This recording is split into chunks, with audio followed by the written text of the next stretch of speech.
বিএনপির স্থায়ী কমিটির সদস্য সালাউদ্দিন আহমদ বলেছেন, নীতি আদর্শ ছাড়াই ধর্মের নামে রাজনীতি করছে একটি দল। সোমবার সকালে রাজধানীর খামারবাড়িতে কৃষিবিদ ইনস্টিটিউট মিলনায়তনে আয়োজিত বিএনপির দেশ গড়ার পরিকল্পনা বিষয়ে এক অনুষ্ঠানে তিনি এই মন্তব্য করেন। তিনি বলেন, বিএনপি ধর্মের নামে ট্যাবলেট বিক্রি করতে চায় না।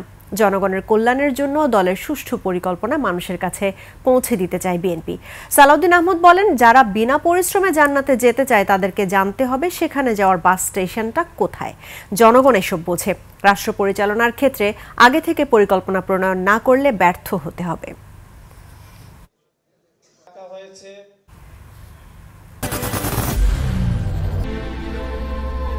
I am Ox.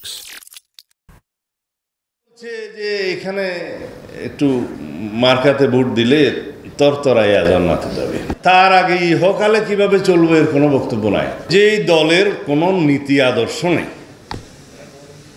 কোনো পরিকল্পনা নাই,